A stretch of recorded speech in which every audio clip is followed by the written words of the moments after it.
Communication. We're talking a lot about that today, and I want to offer a different way of communicating. Communicating offers us the opportunity of understanding or failure. So if you will watch my hands for just a moment, I'm going to communicate with you in a slightly different way.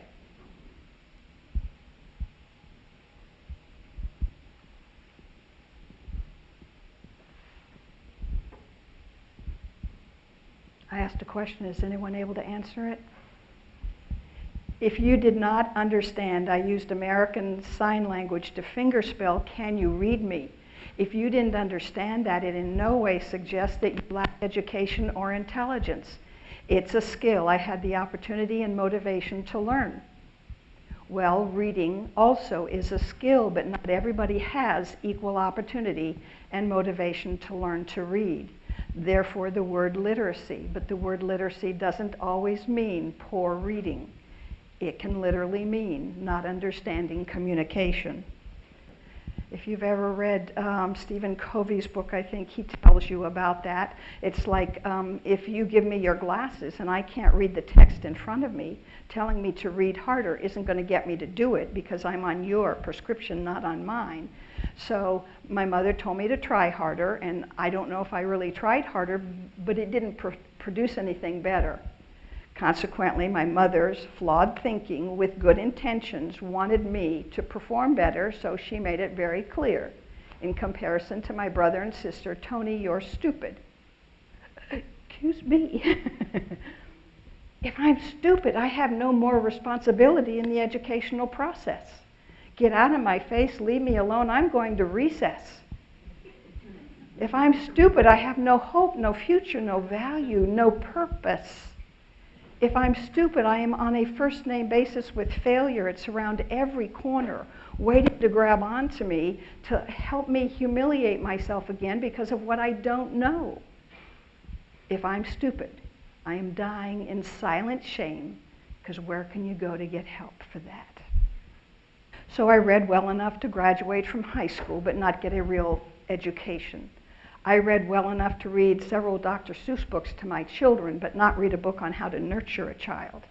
I read well enough I could see the difference between a can of cat food and a can of tuna fish, but not well enough to fix a recipe with tuna fish in it. I read well enough to get just about any minimum wage job, but not well enough to develop a real career.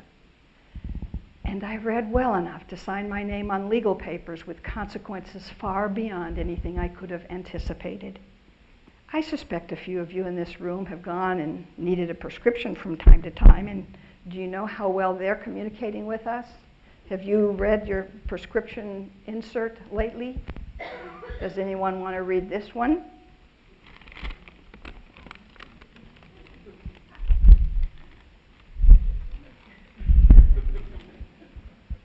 I think the font size is 1 or 2. It's a very soft pastel blue, except for the headings. They're funny words on this paper, and I don't understand any of it, and nor do I try. So obviously we have a lot of area of improvement needed in that too. So communication needs to be crystal clear. What is clear to you is clear to you. Any married people in the room? Do you know when men and women speak to each other, something happens and the communication changes or something? Between female mouths and male ears and vice versa? So what's clear to you when you are communicating, coming out of that spot in your heart and trying to be understood, gets filtered through and something happens. So what's clear to you is clear to you. Next time you're communicating with a spouse, a patient, a doctor, a coworker, the fact that you know exactly what you mean does not mean anyone else listening does. It's clear to you. And as an example of that, I want to tell you a story about my husband, Carl. I may tell other stories about him. He's not here to defend himself. I can say anything. Carl was in the media, and in the 1960s, I think it was Nelson Rockefeller was the vice presidential candidate.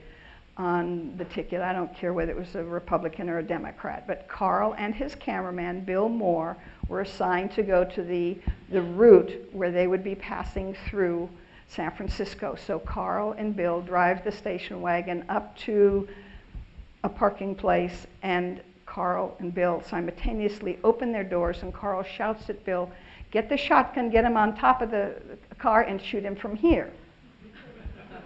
Well, Mike may know what I'm talking about because a shotgun is a long, narrow microphone that picks up sound in the distance. And to shoot him was to get on top of the car and shoot 16 millimeter film for the 10 and 11 or whatever, 6 and 10 news. The two men in business suits that were walking by had some cute little buttons on that said something about Secret Service. And what they heard was very different. They heard the exact words that were spoken, and they interpreted them very differently than they were spoken. And Carl and Bill were detained, that is correct. They did make it back for the 6 o'clock news with more than just one story. They had their own story at that point. So what was clear to Carl and Bill was completely understood between them, same vocabulary. It wasn't to those listening.